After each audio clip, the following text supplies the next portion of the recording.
Hola, un saludo a todos los seguidores de este canal tan ilustrativo, ¿verdad? E ilustrado, por supuesto. Suelo empezar con no sé, con una cita de alguna película y tal. No tengo ninguna concreta hoy, pero sí que recomendaría un par sobre el tema de la economía, que es lo que me gustaría abundar un poco. Más que nada porque la charla original pues se alargaba casi 4 horas. Por algún pequeño incidente técnico pues no se grabó bien. Hice un resumen un poco más cortito, que también está bien, algo más comprimido. Y bueno, y para abundar en algunos detalles, corregir, más que corregir, precisar algunos aspectos que pueden ser rebatidos o intentar ser rebatidos desde una perspectiva de no querer entender, ¿no? Y bueno, poner los puntos un poco sobre las IES, sobre algunos aspectos concretos. Las dos películas que he mencionado, pues una podría ser, por ejemplo,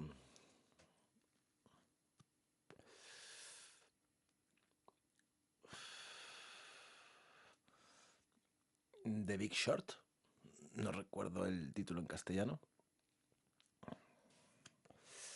que aunque ha sido también muy criticada, incluso en algún medio público en inglés, recuerdo leer algún artículo que la ponía a parir, pero bueno, grosso modo para explicar lo que son los CDS y los, los paquetes estructurados de deuda en la crisis de la subprime es más que válida y más a nivel de divulgación general. Y luego, por otro lado, otra que me gusta mucho es Margin Call. Kevin Spacey, para explicar en este caso lo que es bueno, la falta de rigor que llevó también a Crisis de la Subprime. Claro, son producciones estadounidenses, pues se miran sus problemas, se miran siempre el ombligo un poco, ¿no? Es lo que tiene. Y explica sobre todo la parte esa de traspasar los ratios de apalancamiento, los perfiles de riesgo, etcétera. Bueno, es aplicable para... Sirve como analogía para varias nociones, aunque se puedan centrar en una parte muy concreta, ¿no?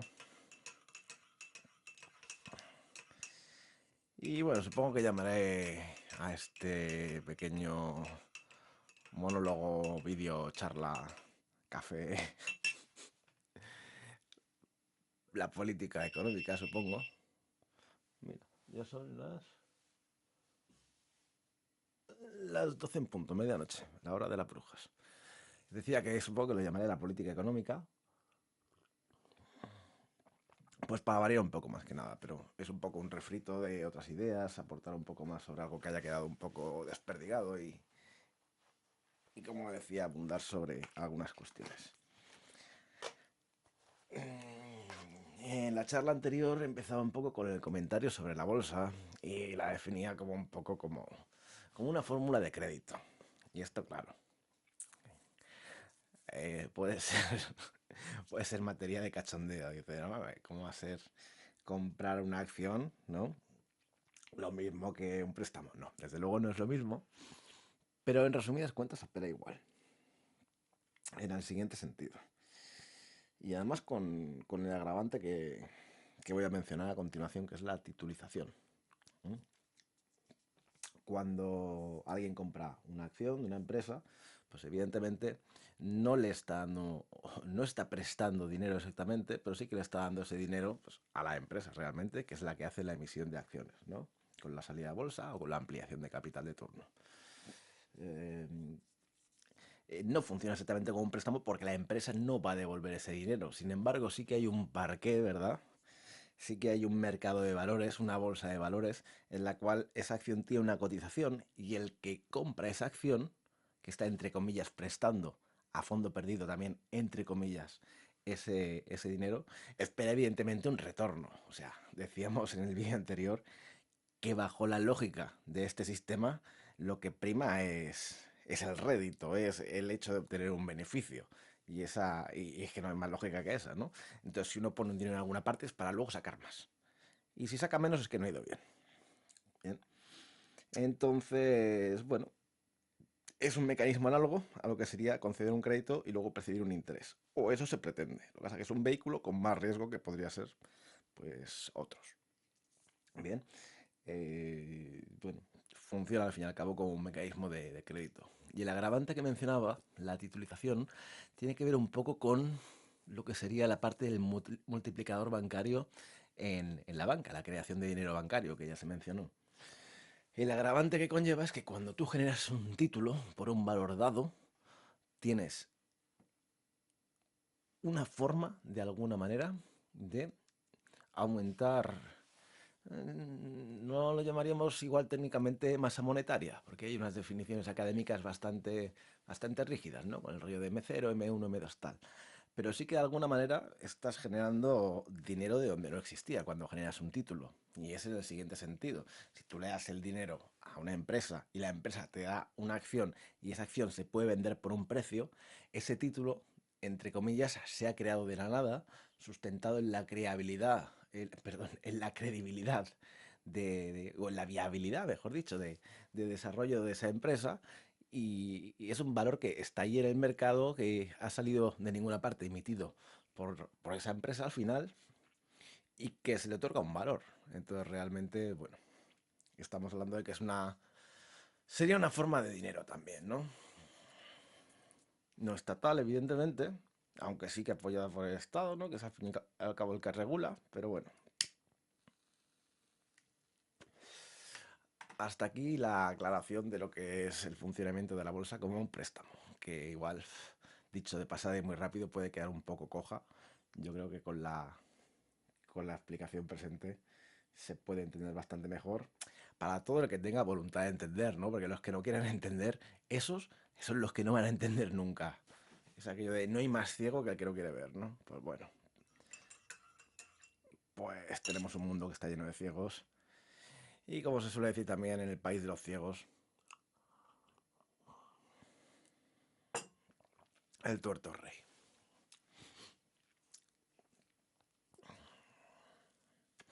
Otra idea central de la charla y que yo creo que vale la pena desarrollar en cuanto a los rendimientos del capital es la idea de que el capital que no realiza un trabajo realmente está, bueno, apropiándose del trabajo que realizan otros mediante esos rendimientos de capital. Quería volver a traer a colación esta idea porque ahora está muy en boga la idea de la robótica, ¿no? Y de que van a sustituir un montón de empleos con la tecnología, con robots, etcétera. Bueno, eso hasta cierto punto ya está pasando, y a muchos niveles pasa, y probablemente en el futuro lo veamos más. No sé yo si tan rápido como algunos fans de este tipo de ingenieros mecánicos prevén. Pero bueno, sí, es previsible. Es previsible que tenga un impacto y que tenga un impacto en la economía bastante serio, a ver en qué plazos, etcétera. Pero bueno, vamos a decir que sí, que van a haber robots, etcétera, y que van a sustituir varios empleos. Ahora bien, un robot que realiza un trabajo, como un empleado puede realizar un trabajo, y a la vez el robot es un trabajo realizado, no funciona solo. Quiero decir, los robots son necesariamente dependientes de un suministro de energía, amén de un mantenimiento, etcétera, etcétera.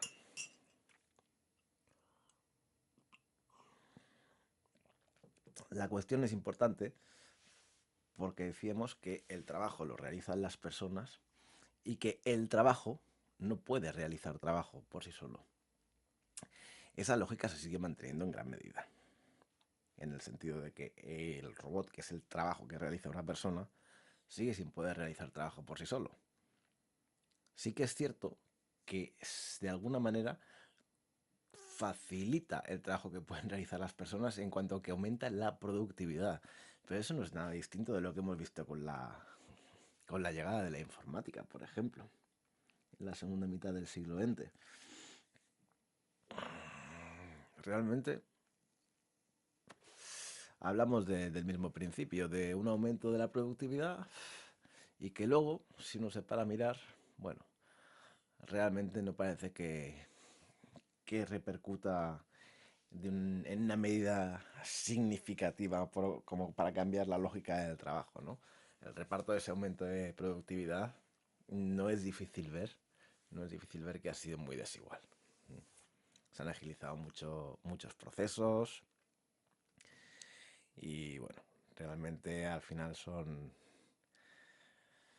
los poseedores de ese capital, los poseedores de los medios de producción, ¿no? Que se diría en terminología clásica marxista, los que acaparan al fin y al cabo los réditos de esa mejora tecnológica. Y eso vincula un poco pues, con el tema de la tecnología que comentábamos, que bueno, que una cosa es el avance tecnológico y otra cosa es avance pues en otras disciplinas, ¿no? O desarrollo en el propio significado del término. Una sociedad puede tener grandes avances tecnológicos y tener un desarrollo en otros niveles muy limitado. Y ese desarrollo dispar realmente es lo que lleva a sociedades en buena medida disfuncionales, como la presente, que duda cabe.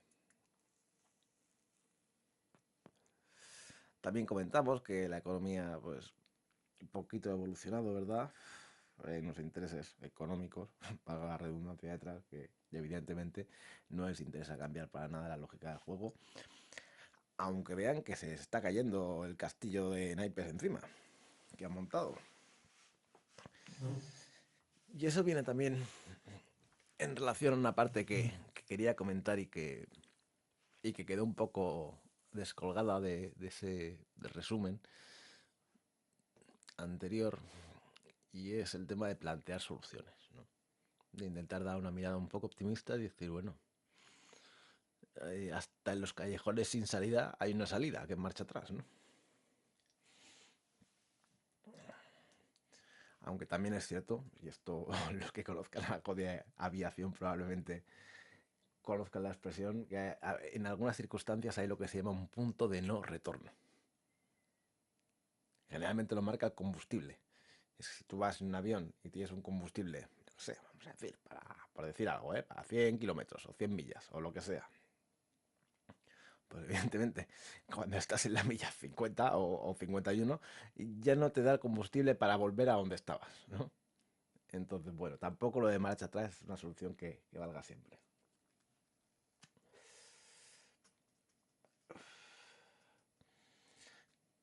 ¿Cuáles son los problemas que uno se enfrenta al plantear, ya no voy a decir una solución, sino un intento de corregir el rumbo, ¿no? De esta sociedad occidental que es un barco que va a ninguna parte?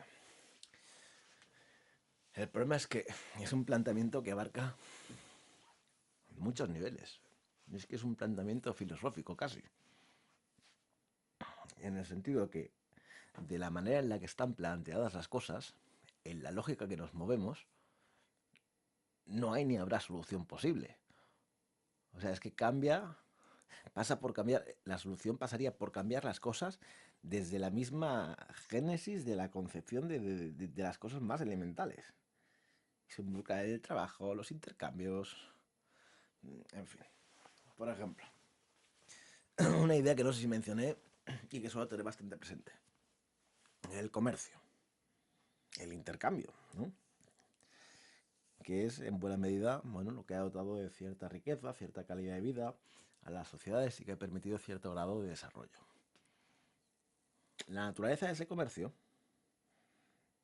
es el hecho de intercambiar bienes o trabajos realizados o servicios, dígase como se quiera, intercambiar entre los agentes de mercado para poder tener acceso pues, a una gama más amplia de esos productos, servicios, etc.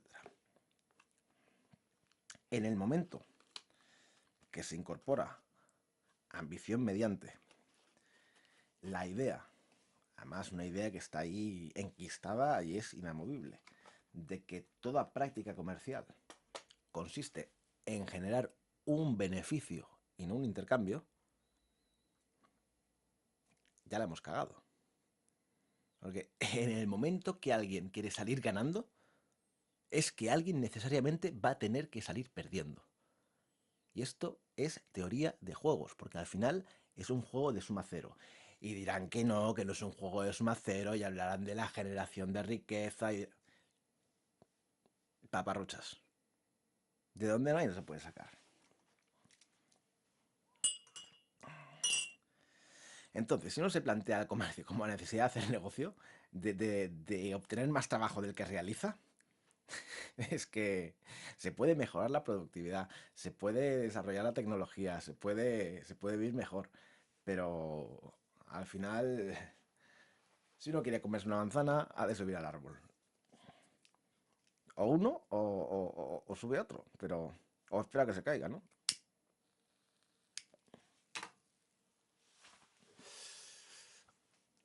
Entonces, el problema de fondo a nivel filosófico, a nivel ético, moral, si se quiere, es que dentro del concepto liberal o neoliberal, si se quiere, lo que más ha preocupado, parece ser lo que más preocupa a la clase dirigente actual, es la pereza, es la vagancia, es la desidia, ¿no? Es decir, bueno, la gente no quiere trabajar y son todos unos vagos y se han preocupado mucho por eso, y encontrar mil mecanismos de que todo el mundo tenga que trabajar para sobrevivir y si no se muere de hambre, lo que es una crueldad absoluta y una injusticia importante, pero bueno. ¿Qué ha pasado? Que se ha descuidado lo que es el gran defecto realmente de esta sociedad. Porque, a ver, las personas seremos más vagas o menos vagas, más perezosas o menos. Yo me declaro bastante perezoso y no me cabe duda de que la pereza me ha salvado de males mucho peores. Pero bueno, lo que se ha pasado por alto es una debilidad todavía mayor del ser humano que la que pueda constituir la pereza, que es la ambición. De hecho, la ambición se ha utilizado como motor de progreso. Y esa misma ambición es la que nos ha llevado a un camino del que no encontramos salida. Está explicado ya en el vídeo anterior por qué hay una necesidad de crecimiento mediante créditos para que siga funcionando todo al final. Y es que si no, se entra en recesión porque no hay bastante dinero para pagar las deudas ni cubrir los intereses que se generan. Todo el sistema económico está basado en la idea de crecimiento perpetuo, insostenible por definición, al menos vamos, con las medidas limitadas de un planeta, ¿no? No nos vamos a ir de momento a otras galaxias. Entonces, bueno, pues eso, pues alimentar la ambición, sobre todo para que no salga la pereza que todos llevamos dentro, ¿no?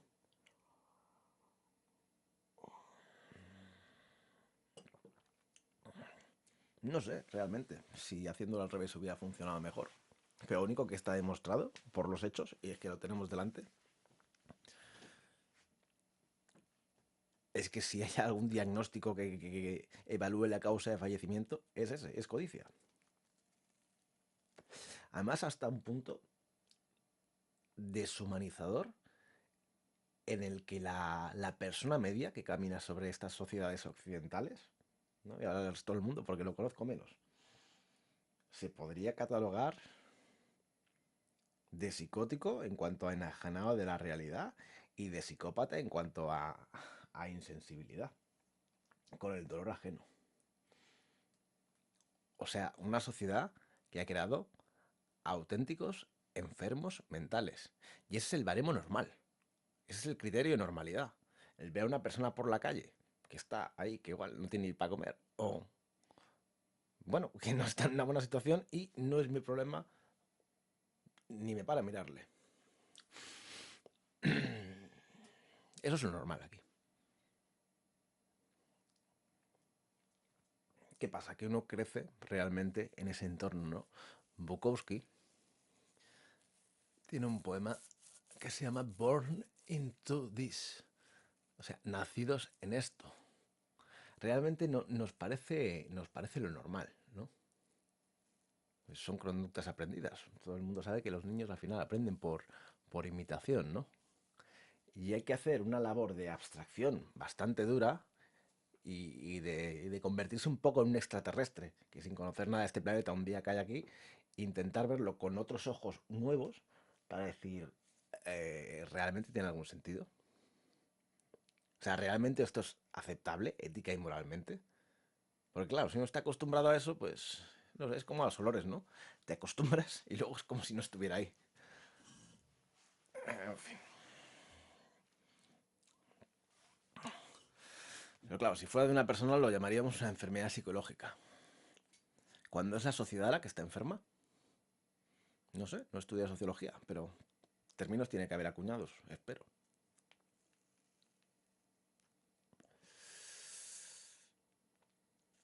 Entonces, bueno, partiendo de la base de que se alimenta la ambición para que el sistema prospere y se premia y se toma como modelo de ejemplo y que sí que hay que emprender y que tal, y porque hay que consumir, porque tiene que haber más crecimiento, porque hay que vender más y un montón de cosas inútiles, porque está lleno de... Una parte del mundo está lleno... Una parte de la sociedad está llena de gente que consume cosas absolutamente superfluas e innecesarias de forma enfermiza, compulsiva, para llenar un vacío que no son capaces de llenar de ninguna otra manera, que incluso hay expertos en marketing que han creado una ciencia para ver cómo estudiar las debilidades de las personas humanas para impulsarles a consumir más cosas inútiles que no necesitan, crear necesidades ficticias. Y hay otra gente en otra parte del mundo o en la misma sociedad que igual no tiene ni acceso a agua potable, que no tienen ni para comer, que no tienen medios de subsistencia. Igual no hace falta verlo con ojos tan nuevos. Igual es que hay que estar ciego para no verlo. O sea, ¿tiene algún sentido de verdad? Otra mentira flagrante que campa a sus anchas por nuestra cultura. Los sacrosantos beneficios de la competencia. Y se vende con la historia de que, claro, que van a ganar las mejores empresas porque tienen que luchar las unas por las otras para hacer las cosas mejor y eso optimiza el proceso productivo. Pero ¿cómo se puede ser tan imbécil? Vamos a ver.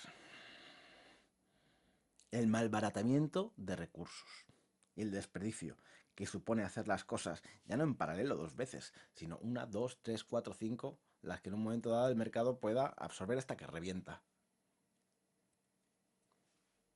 O sea, pero uno hace las cosas una vez y tiene una alternativa de reserva y si está bien hecho, pues es que no tiene que utilizar la reserva.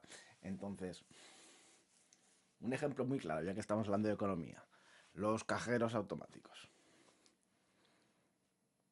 Uno se puede encontrar en una manzana tres cajeros que ninguno sea de su entidad o de la red de cajeros con la que trabaja y que de todos le pidan dinero por sacar, cuando de su entidad evidentemente no le cobran comisión. ¿Tan difícil es pensar en una red nacional de cajeros? ¿O es que hay que convertirlo todo en un negocio? Porque es que ese es el problema, de convertirlo todo en un negocio. Y eso viene desde la propia gestión empresarial. Porque las empresas, como decíamos antes y hablábamos del comercio, están pensadas exclusivamente, hay de todo, ¿bien? Luego hay honrosas excepciones. Pero bueno, son excepciones. La filosofía imperante es la que estoy describiendo. Empresa, negocio, generar beneficios. El hecho de dar servicio, porque las empresas trabajan personas, es que no son máquinas. O sea, se quieren gestionar como máquinas, pero no son máquinas. Trabajan personas con problemas, con familias, con... En fin. El problema es el mismo y está sentado en la propia concepción filosófica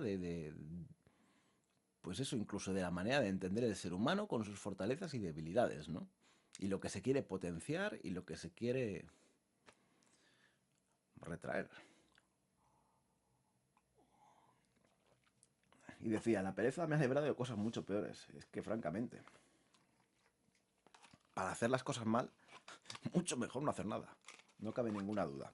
Y esto viene relacionado con una discusión que hay desde hace bastante tiempo en círculos, pues, ya no económicos, sino a nivel de divulgación, periodísticos y tal, sobre algunos medidores y algunos baremos económicos.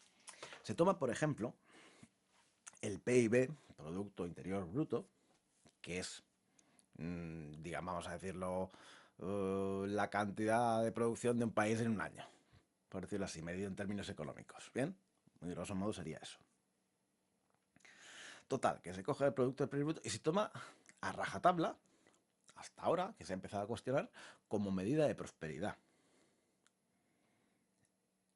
Y si uno se para a analizarlo realmente, no es que sea una herramienta burda para medir la prosperidad, es que puede estar apuntando todo lo contrario.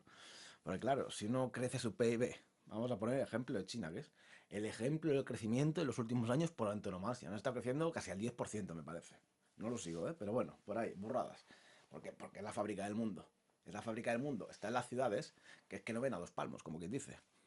O sea, si en Madrid tiene una boina de contaminación que le llaman, lo de China no es que tengan una boina, es que... En fin. Entonces, esos costes colaterales que hablábamos en otros vídeos de los que nadie se hace cargo, están ahí, son patentes, son palpables y pasan factura. Y las enfermedades respiratorias existen.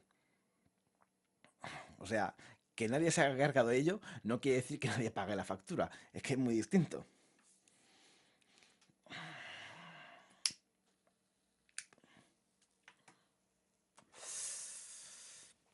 Entonces, bueno.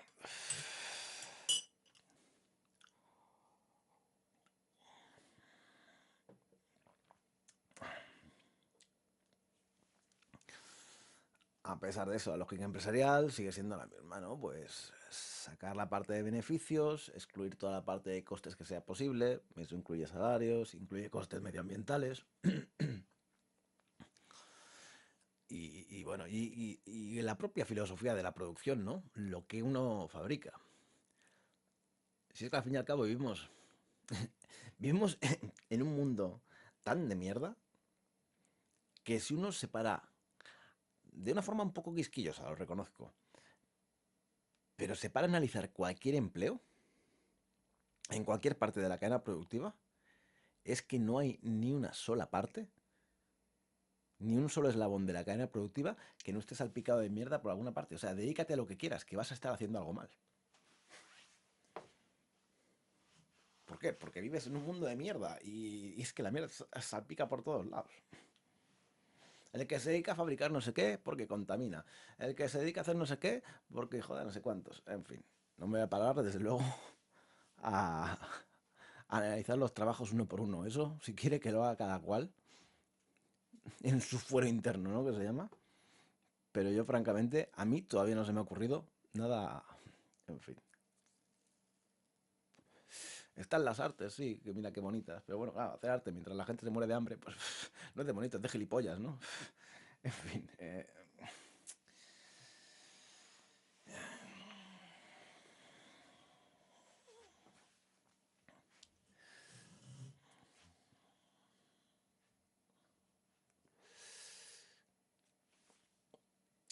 Y como decía, al fin y al cabo es la ambición lo que nos ha llevado hasta aquí y es que es una falta de empatía atroz hacia los problemas del resto, del otro, ¿no? Pues tiene lo que se ha merecido, sí, bueno.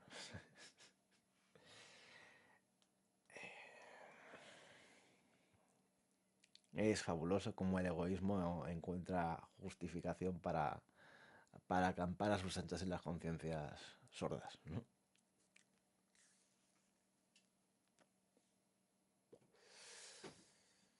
Pero bueno, de hecho hay toda una maquinaria cultural detrás que lo alimenta, que lo justifica, que lo soporta. Aparte de haber nacido aquí y ya estar contaminado con unas ideas de base, hay toda una sinergia que lo apoya y que son ideas que van de arriba a abajo, ¿no? En el sentido de que son unas clases dominantes las que han vendido su forma de entender el mundo.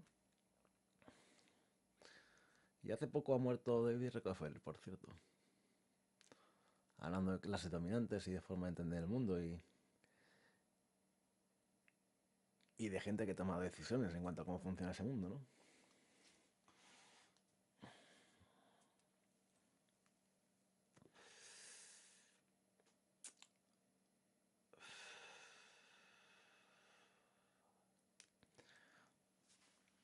Bueno, había intentado hacer referencia y apuntar algunas soluciones. Lo que pasa es que, claro, cuando un problema está tan enquistado y cuando está tan hondo, es que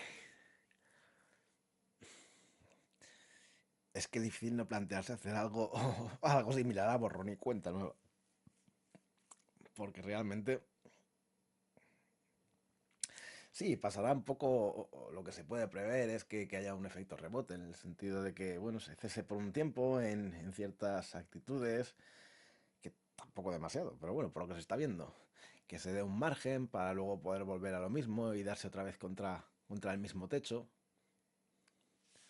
No sé si lo dije en el otro vídeo, es lo que suelo pensarlo como una mosca golpeándose contra un cristal, ¿no? En el cristal, ¡pam! ¡Pam! Intenta pasar y se va dando, y se dará siempre contra el cristal, ¿no? Hasta que aprenda a abrir la ventana, que complicado lo tiene, pero bueno.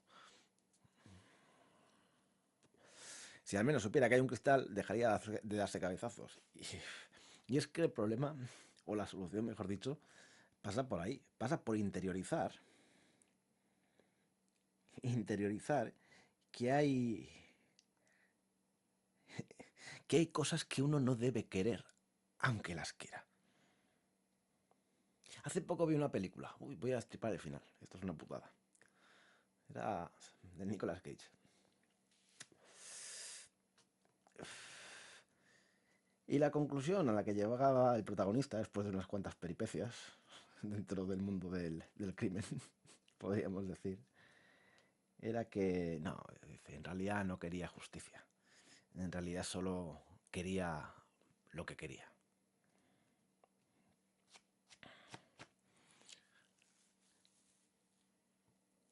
Es una amoralidad tremenda, ¿no?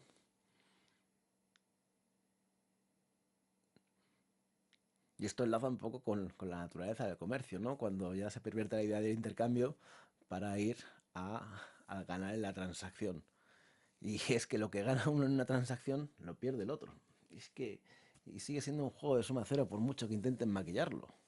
Pero los que dicen que no es un juego de suma cero, etcétera, son los mismos que entienden que la teoría de Marx del valor está refutada, etcétera. Son toda una serie de argumentos perniciosos para justificar una serie de privilegios de clase, económicos, etcétera. Pero es que tal como lo veo yo, igual me equivoco, mira, y les va muy bien. Pero es que aquí cuando es que se cae con todo el equipo, es que no va a afectar solo a las clases bajas realmente esto. Es que y esto me remite a una novela de Ayn Rand. No la he leído, ¿eh? He leído sobre los que la han leído, que ya es suficiente. Que se llama Atlas Shrugged, ¿no? Atlas se encoge de hombros o algo así, no sé cómo se ha traducido. Y que plantea la hipótesis peregrina de que, bueno, las clases altas me parece que se van por ahí a las montañas y dejan a los pobres ignorantes los edificios y más las pirámides se construyen todos por la base. O sea, si no, por poner un ejemplo de no sé, vamos a poner cualquier genio que esté haciendo maravillas con una mente prodigiosa. Si no hay alguien debajo que esté sirviendo cafés, o sea, pues ese tío va a tener que estar haciendo cafés en vez de estar pensando en cosmología. No sé, es que lo primero es lo primero y las cosas se construyen de abajo arriba. No hay más manera. Y luego dicen, no, es que aquí sobran personas. Esto también se vio temas de eugenesia y es que sobra mucha gente y tal y cual. Yo no voy a negar que hay un problema con la población, pero a nivel de economía, cuando esto se plantea en términos de economía y se dice que sobra gente, no se está reparando en que esa gente son consumidores que también necesita el sistema. Y si quitas un porcentaje de gente, sin cambiar ninguna lógica del sistema, también quitas un porcentaje de consumo. Y la relación entre las partes sigue siendo la misma. Sean 100.000, sean 1 millón o sea 1 billón. Americano, europeo, da lo mismo. Es una relación entre las partes. Si no cambias eso, vas a tener la misma situación. Evidentemente la superpoblación agrava todos los problemas medioambientales, de recursos, lo que quieras, pero el problema de estructura es de relación entre las partes, no es numérico. Entonces, los que dicen de prescindir de la base, de prescindir de los de abajo, que son los que sobran y tal, en fin, es una gilipollez como un piano.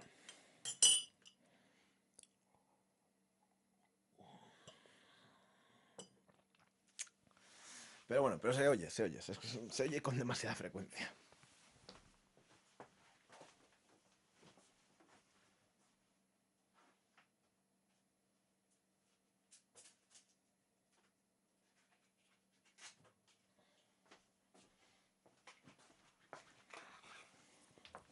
De hecho, las burradas que se oyen y más en economía, a veces uno es que pueda dudar que sean bien intencionadas. El otro día leía un artículo, ya no recuerdo ni el nombre propio, no vale la pena recordarlo, yo creo. Pero me acuerdo que el pájaro, el pollo, explicaba cómo los impuestos que uno paga desaparecen y no van a ninguna parte. Y para él era como decía, como reducir la masa monetaria, pagar impuestos. Pero vamos a ver, pero los estados no pagan salarios a funcionarios, no hay gasto estatal, no hay gasto público, no pagan las pensiones, no pagan sanidad, no pagan subsidios, ¿cómo que ese dinero sale de la economía? O sea, ¿y tú has estado 5 años estudiando economía, hijo puta? Mira, es que hay cosas que no se pueden entender. Cuando oigo cosas como esta, me alegro de no haber ido a la universidad.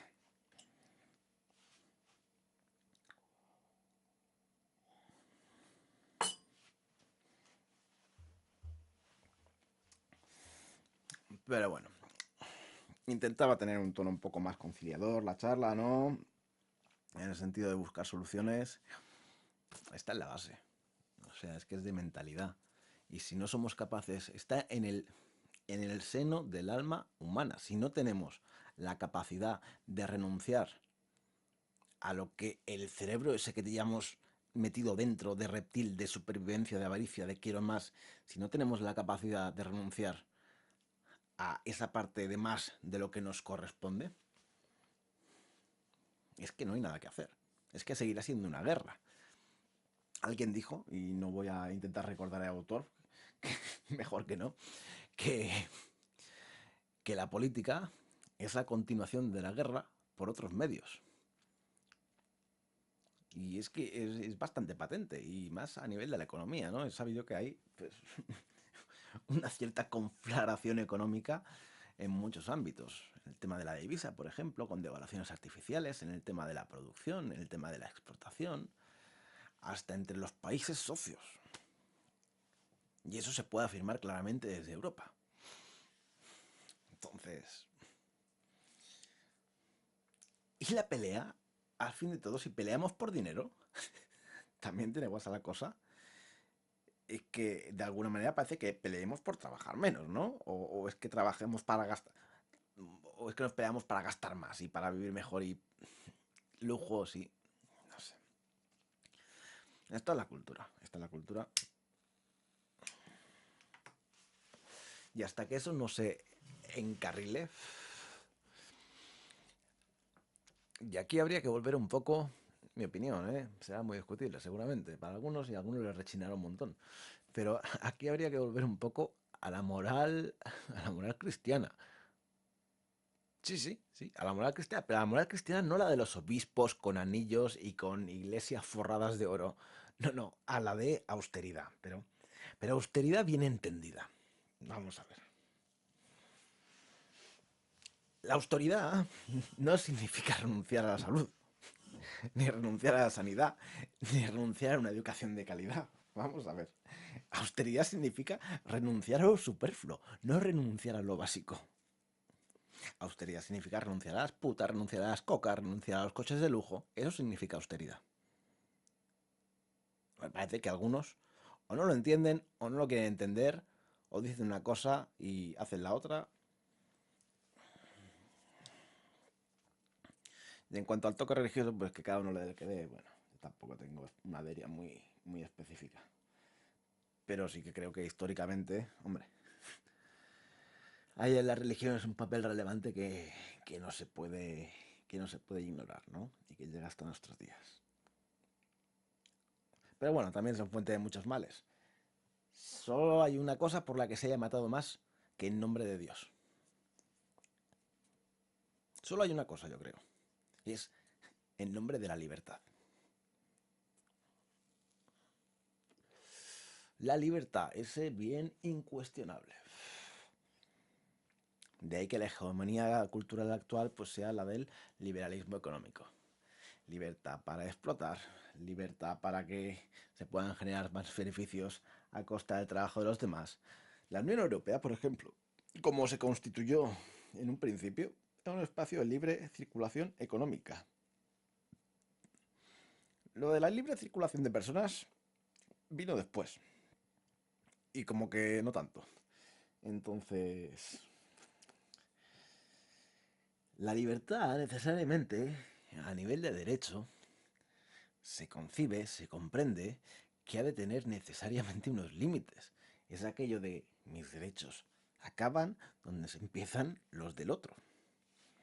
Actualmente, a través de la economía, se da la circunstancia de que esa libertad económica es una herramienta para sustraer a los otros de sus derechos y al final del trabajo que realizan, por medios más o menos enreversados.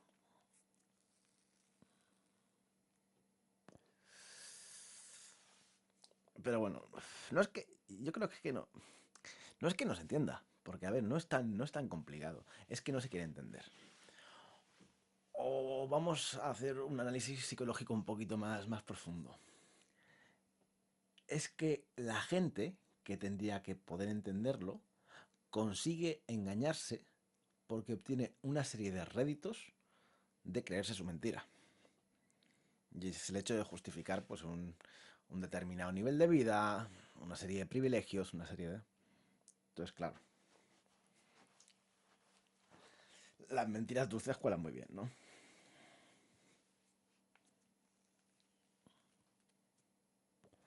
Y la verdad, por lo general, acaba teniendo siempre un punto amargo.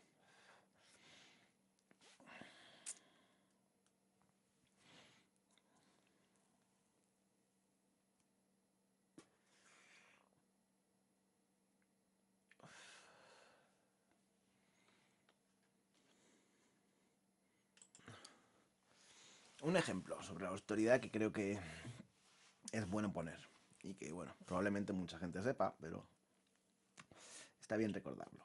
También sobre la religión, sobre la Iglesia Católica, en concreto, ya con nombres y apellidos, ¿no? Hace, pues, no sé, serán unos 500 años, poco más o menos, la usura estaba, vamos a decir, esto no va a ser muy riguroso, supongo, claro. Estaba perseguida, en cierto modo, no estaba tolerada por parte de la Iglesia. De eso hoy nada queda. De eso hoy lo que queda es el Banco Vaticano. ¿Bien? Bueno, pues sí, es que no creo que haga falta decir mucho más, ¿no? De el tipo de desarrollo y el tipo de progreso que hemos tenido. El tipo de avance, ¿verdad? Avance sí, pero ¿hacia dónde? El tipo de avance que hemos tenido es, por ejemplo, que en Holanda, que es uno de los países más progresistas y más avanzados del mundo, pues mira, tienen a las putas en escaparates. Que bueno, que mira, que es, dicen, el oficio más antiguo del mundo. Yo tengo mis dudas, pero vaya. Y es un tema también delicado. Valdría la pena hacer una charla sobre ese asunto. Pero a mí el otro día me recordó un chiste que es ese que dice, de, hombre, vale que todo el mundo mea en la piscina, ¿no? Pero coño, no es lo mismo mear desde el trampolín, ¿verdad? Pues, pues un poco eso.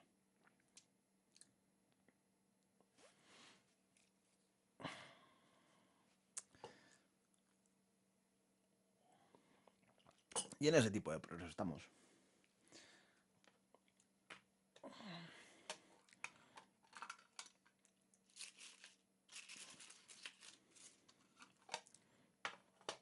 Pero bueno, ya que voy a llamar a la charla política económica, tendríamos que decir algo de política económica, ¿no? Para que cuadre un poco con el título. Y si hablamos de política económica en el último siglo, pues, pues no se puede obviar mencionar a Keynes. Y esto va asociado con el problema que están teniendo las élites a la hora de gestionar esta cuestión. Y que hay algo que no acaban de aceptar, que no acaban de asumir. Está explicado ya en el otro vídeo, lo de la economía termodinámica, cómo el dinero en la economía capitalista fluye hacia arriba, hacia las grandes corporaciones, que al final son propiedad de los grandes capitales, etcétera. Entonces, el problema que tiene esta gente que manda es que no quieren, y esto le pasaba también a Hitler, ojo, es que son humanamente incapaces de alimentar vagos. O sea, por eso también estaba Hitler también en contra ferozmente del comunismo. No, porque eso de que la gente tuviera recursos sin trabajar en un momento dado, o que... No, eso no podía ser. Bueno, entonces, bueno, de ahí esa relación con las grandes empresas, del nazismo, etcétera, etcétera. Pero vaya, volviendo al tema que nos ocupa, que eso también da para una charla larga, el problema que tienen las élites actuales, muy parecido al que tenía Hitler, repito, es que no son incapaces de inyectar dinero por abajo en la economía, que es donde hay que inyectarlo para que vuelva a subir. Hace poco decía alguien en Europa, no recuerdo quién, que el problema es que los bancos están ganando muy poco dinero. Y también traigo aquí a colación el vaticinio de Marx sobre los rendimientos decrecientes de capital. O sea, que... Y creo que además lo comenté en otro vídeo, es que tampoco hay nada que se escape tanto de las expectativas. Pero bueno. Entonces, ¿qué problema tiene esta gente? Que cuando han querido hacer una inyección de liquidez, lo que han llamado facilidades cuantitativas, ¿no? Los quantitative easing, lo que han hecho ha sido darle el dinero de una forma, con una fórmula u otra, darle el dinero a los bancos, que están, pues, si el dinero no baja, no va a volver a subir. Decía este señor, es que los bancos ganan poco dinero. Pues sería lógico preguntarse, ¿y de dónde viene el dinero que ganan los bancos? Pero eso no se le ocurrió a nadie.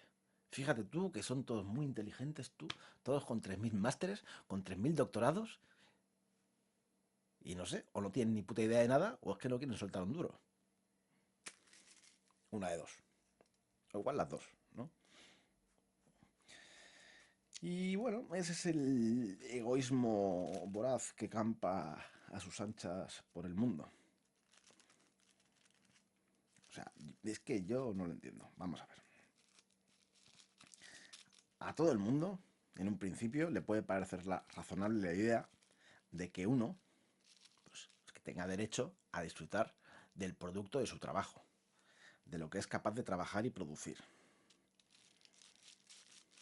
Y luego ves señores que tienen capitales amasados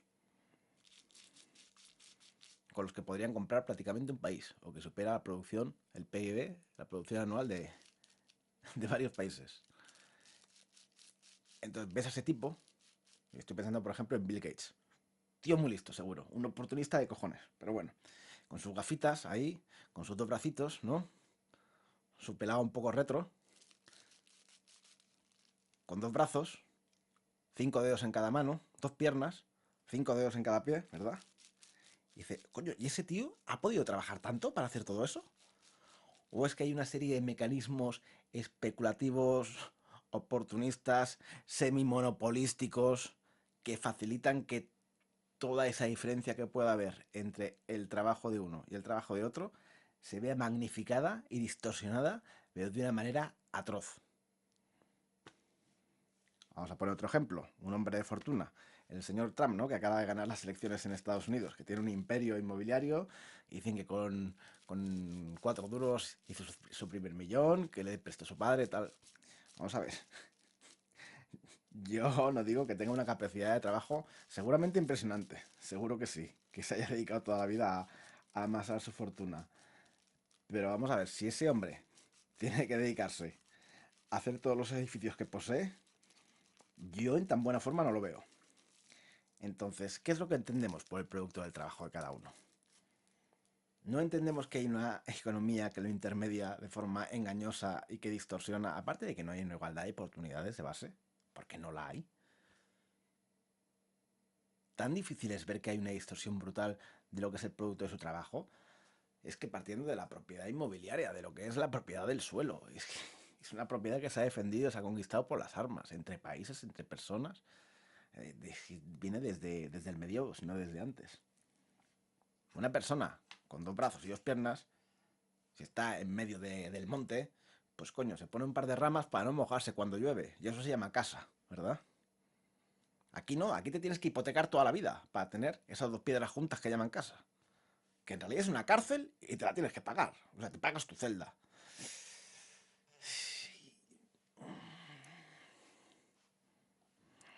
Los hay que están ciegos y los hay que no ven.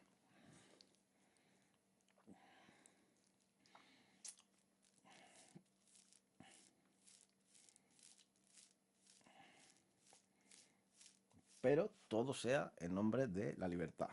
De la libertad del capital para seguir explotando desde una posición de... Dice, no, hombre, es una pelea justa, todos estamos aquí en igualdad de oportunidades. Tú puedes también tener la oportunidad de, pues eso, de pasar a formar parte de una serie de privilegiados. Nunca es así, nunca es una pelea de igual a igual. De hecho, la mayor meta que puede tener uno en esta sociedad y que está bien vista y que es lo que se promueve, que son los emprendedores, ¿no? Pues saca tu idea, monta una empresa y tal. Lo que se busca en realidad es el braguetazo. Es tener una idea que funcione, que dé mucha pasta, que una empresa más grande y con más pasta lo vea, que coja, te dé un cheque con muchos ceros y te retire. Y la empresa sigue siendo ese gran capital. Y probablemente si no coges ese cheque, las cosas te empiezan a poner bastante complicadas.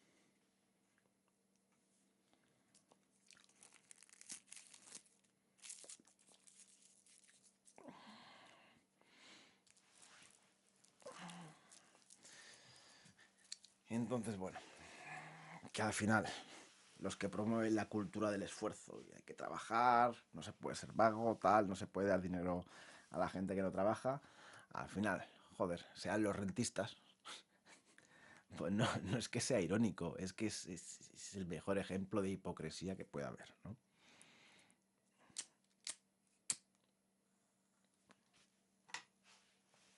E intentando volver a la política económica, pues en estos años de crisis, ¿qué se ha hecho? Se ha hecho exactamente lo contrario a lo que se tiene que hacer. En lugar de aumentar de una manera u otra, yo no digo que tenga que ser vía endeudamiento, porque a mí tampoco me parece razonable el endeudamiento ni a nivel privado ni a nivel público y además que solo enriquece a la banca, como ya se comentó, a la banca y al capital, ¿no? Pero si es que no hay más manera que invertir por abajo. Entonces, si tú lo que dedicas es a recortar gasto público, que puede ser pues, gasto en sanidad, gasto en educación y gasto en subsidios, que es dinero que va inyectado a la base y que luego va a subir para arriba en forma de consumo, si te dedicas a recortar precisamente eso, es que ya no van a tener más beneficios, las empresas van a tener beneficios decrecientes. Es que, eh, es que como que 2 y 2 son 4. Y es precisamente lo que se ha hecho. Y han dicho, no, austeridad, vamos a contener el gasto. Pero, hombre, pero si es que si quieres ir a buscar dinero tendrás que, tendrás que ir a donde está. Hay un dicho en catalán, aquí por mi tierra, en Barcelona y alrededor, que dice, don no ni ha, no enraya, ¿no? Y dice, ¿de dónde no hay? No cae el chorro, ¿no? Entonces, bueno, en eso estamos.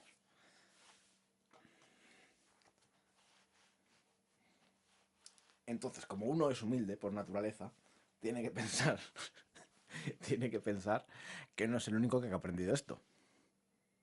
Porque entra dentro del terreno de lo factual, o sea, no es algo discutible, no es materia de opinión, es que las cosas son así. Entonces, llegando a esa conclusión y sabiendo que uno no es el único que ha entendido esto, uno puede intentar aventurar las intenciones que hay detrás de los que toman ciertas decisiones.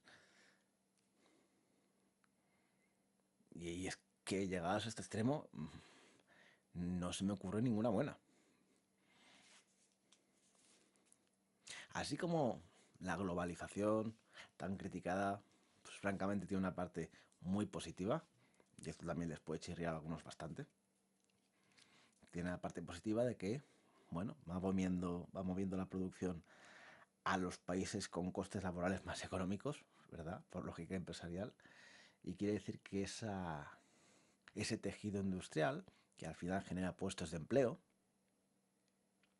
pues en cierto modo se lleva a donde más se necesita. Esa es la parte buena de la globalización. Y tenemos que, pues, China está creciendo y también, en cierto modo, pues la pobreza se irá reduciendo, etcétera, también en India, ¿verdad? Esa es la parte bonita del cuento de la globalización. ¿La parte mala cuál es? La parte mala es el peaje que cobran las multinacionales por hacer ese trasvase de riqueza. Y es que es un peaje mayor de la riqueza que repercute en los países. Porque si estás, por ejemplo, no sé, podríamos poner cualquier multinacional y cualquier producto. Estás produciendo a un coste de 1 y puedes vender a un precio de 10 o a un precio de 100, el 1 te lo dejas allí y ese es el beneficio que se llevan por mover el tejido productivo y que queda en el país donde se produce. Muy bien. Antes no tenían nada, ahora tienen 1. Estupendo. Pero ¿y los otros 9 o los otros 99? ¿Qué cubre la diferencia por el que venden en los países que todavía hay, se supone, un nivel de vida por encima, una divisa más fuerte, etcétera? Eso solo mucho a la empresa. O sea, lo poco bueno que tiene la globalización, primero, ni es desinteresado, y segundo, al final es un desastre económico mayor en cuanto a lo que es la redistribución de riqueza. Sí, se da una redistribución a nivel del globo, interesante, pero se da una acumulación en una serie de multinacionales apátridas, sin tierra y sin tierra, sin alma, ¿no?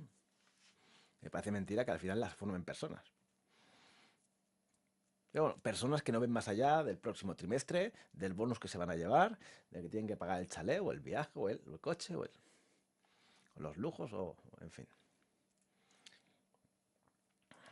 Hasta que no seamos capaces, como sociedad, de censurar nuestros propios bajos instintos, y aquí vienen los filósofos a decir, no, uno tiene que hacer lo que le pide el cuerpo y eso es la naturaleza y tal y cual. Bueno, pues es la naturaleza, defiende eso, pues volvemos a la ley de la jungla, ¿eh?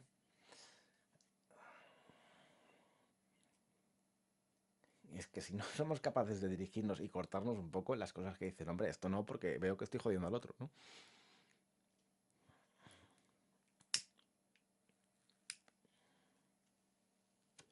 Pues seguiremos jodiéndonos unos a otros.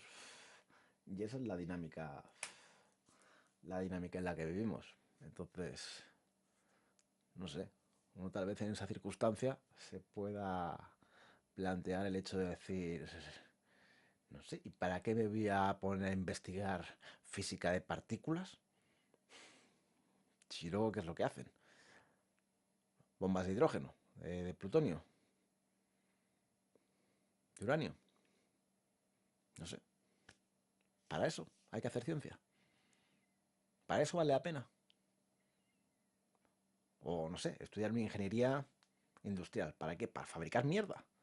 Para la obsolescencia programada. Para eso realmente hay que... Eso es lo que entendemos por desarrollo, de verdad. Es que no, es que la economía tiene todo, tiene toda la sociedad y tiene todo el progreso cogido por los cojones.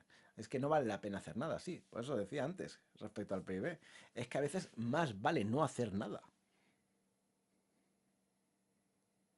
Y no hacer nada no es bueno, porque, hombre, lo ideal es hacer cosas que, coño, que para ir a mejor, ¿no? No, no, pero es que aquí todo lo que se hace es prácticamente para ir a peor. Que habrá excepciones, que hay investigación que está bien, etcétera. Temas de medicina. Pero, pero es que, claro, tiene todo tiene el reverso tenebroso, ¿no? La medicina, curar a las personas, oye, de puta madre. Bueno, sí. Y toda la industria farmacéutica que hay detrás, si al final la medicina y la industria farmacéutica que hacen, paliar síntomas. Lo que les interesa son económicamente, bajo el punto de vista económico, lo que interesa son enfermos que vivan muchos años. Entonces, hostia puta. Hay un conflicto de interés entre lo que son los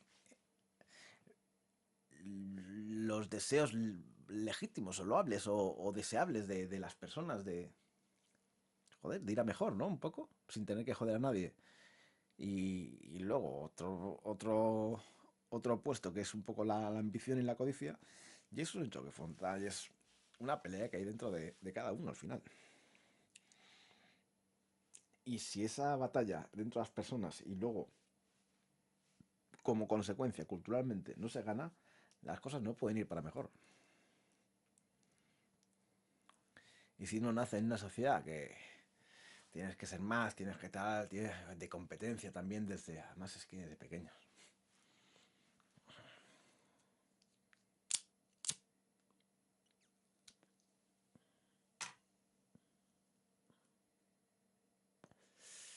Porque es que es muy fácil caer en la trampa, si al final es la tentación de siempre. El que tiene más que el resto, incluso obscenamente más, es porque me lo he ganado. Estas son las reglas del juego que hay y como yo me lo he ganado, a mí que no me toque nadie lo mío, ¿no? Y los impuestos, no veas cómo joden.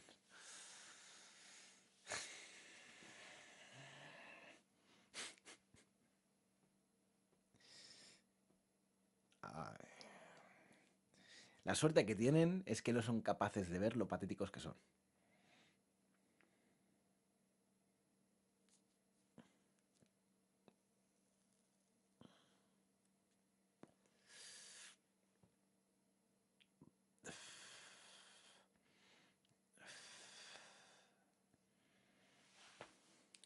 Es que es injustificable, es que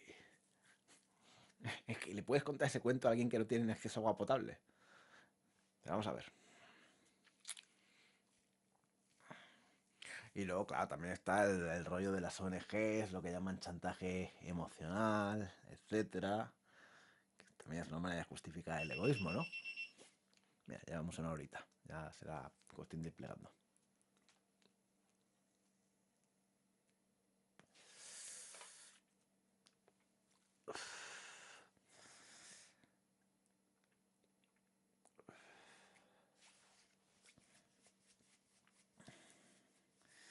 La verdad es que da para otra charla el tema de la pobreza en el mundo, de sus causas.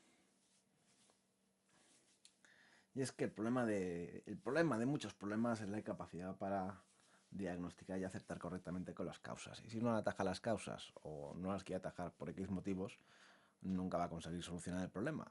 Y eso viene pues con temas como la inmigración, con temas como la pobreza, etcétera, o la falta de recursos o de desarrollo en algunas zonas. Ahora Trump, presidente electo, bueno, eso dicen, ¿no? De los Estados Unidos, aunque sacó más votos la otra, que esto también es curioso, pero vaya, tampoco era santo de mi devoción. La cuestión es que Trump quiere clavar un poco con la lógica esta de la globalización, ¿no? De que toda la producción está en China. Dice que quiere que los iPhones se fabriquen en Estados Unidos. A ver cómo se lo hace. Si uno no entiende las causas, no va a poder nunca atajar los problemas. Y ahora está como muy de moda el tema este del proteccionismo y tal, que evidentemente pues China ni querrá ir a hablar, ¿no? Porque viven de eso. Pero bueno. ¿Y la solución cuál es? Blindarse con aranceles, etcétera. Es complicado, pero al final China va a tener también un problema, ¿no? Que es, ahora parece el país que está, pues tal vez no a la vanguardia o no del todo, pero sí que cogiendo el mayor rebufo, ¿no? De las corrientes económicas. Encontrarán el mismo problema que encuentran pues las clases capitalistas. Y es que si no lo hace bien para que ese capital que está yendo en, en su sentido hacia ellos mediante la producción pueda volver para que les pueda volver a ellos. Y de ahí que China, pues bueno, pues sea el mayor comprador de bonos del Tesoro de Estados Unidos. Y ahora también está ahí diversificando. Y también deben tener una buena reserva de dólares. Probablemente también una buena reserva de oro, ¿verdad? Ese dinero tiene que volver para que vuelva a ir hacia allí. Pero si el consumo de las sociedades que compran allí y que por eso van allí a fabricar las multinacionales se frena, la fábrica,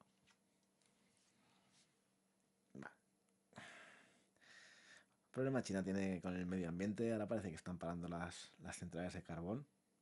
Es una buena noticia. Y a ver si el mundo, no sé, se despierta un día, se da un golpe en la cabeza y se da cuenta de que la dirección que lleva no es la correcta, en términos generales. Aunque supongo que eso ya entra del terreno de la opinión, ¿no? El tiempo dirá si sí o si no cae en el de los hechos, como me parece a mí. Pero bueno, ya hemos hablado un ratito, o al menos yo he hablado.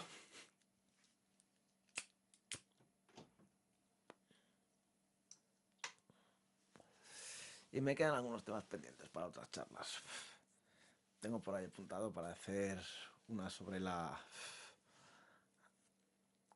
paradoja de Fermi, un poco también otra sobre el concepto de verdad, el tema de la robótica lo hemos tocado aquí tangencialmente, y la parte que me interesa a mí, que es la parte de trabajo, que realiza trabajo, yo creo que ha quedado zanjada un poco con el tema de la necesidad de energía, sobre todo, y al fin y al cabo no es un trabajo que se realice por sí solo, ¿no? Siempre va a requerir de una aportación extra. Y seguro que me dejo cosas en el tintero, pero bueno, ya dará para más. De momento lo voy dejando aquí y hasta más ver. O no ver.